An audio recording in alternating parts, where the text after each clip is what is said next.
আমি কিন্তু বলে দিলাম এই ভিডিও দেখে যদি রান্না করতে যাও তাহলে কিন্তু দুটো চাল বেশি বসিও।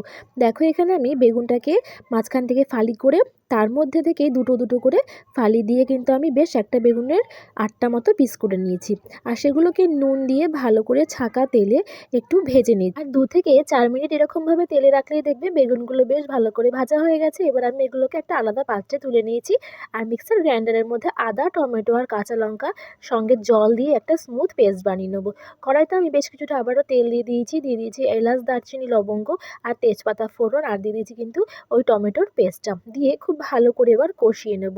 আর খুব ভালো করে কষানোর সময় কিন্তু দিয়ে দেবো আমি দই একটু ফেটিয়ে নিয়েছিলাম, আর দিয়েছিলাম কিন্তু লঙ্কার গুঁড়ো, হলুদ গুঁড়ো আর জিরের গুঁড়ো আমি জল দিয়ে আগে থেকেই ভিজিয়ে রেখেছিলাম সেইটা। আর দিয়ে দিলাম এখানে আমি 100 গ্রাম মতো মুগ ডাল আমি আগে থেকেই ধুয়ে ভিজিয়ে রেখেছিলাম সেটা দিয়ে কিন্তু এবার খুব ভালো করে নাড়াচাড়া করছি। তার মাঝখানে আবারও দিয়ে দেবো স্বাদ মতো নুন আর স্বাদ মতো চিনি।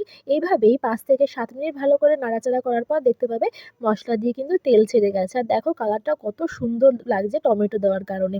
আর তারপরে দেখো যখন মশলাটা আমার কষে গেছে, তেল ছেড়ে গেছিলো, আমি দিয়ে দিয়েছি পরিমাণ মতো জল। আর তারপরে ঝোলটা যখন ফুটে যাবে দিয়ে দিয়েছি ওপর থেকে ভেজে রাখা বেগুনগুলোকে। দিয়ে এবারও আমি 2 মিনিট মতো ফুটতে দিয়েছি। আর তারপরে ঠিক নামানোর আগে ধনেপাতা কুচি, গরম মশলার গুঁড়ো আর দিয়ে দিচ্ছি কিন্তু ঘি দিয়ে আবারও আমি 2 মিনিট গ্যাসটাকে কমিয়ে কিন্তু আমি রেখে দিয়েছিলাম। আর তারপরে রেডি হয়ে গেছে আমাদের যে কোনো ব্রেড বা যে কোনো রাইসের সাথে খাওয়ার জন্য বেগুন আর মুগ ডালের একটা দারুণ রেসিপি। তোমরা কিন্তু অবশ্যই আমায় কমেন্ট করে জানিও তোমাদের রেসিপিটা কেমন লাগলো। আর খেতে কিন্তু অসম্ভব সুন্দর হয়েছিল। আমরা কিন্তু ট্রাই করেছিলাম রুটির সাথে, দারুণ লেগেছে আমাদের।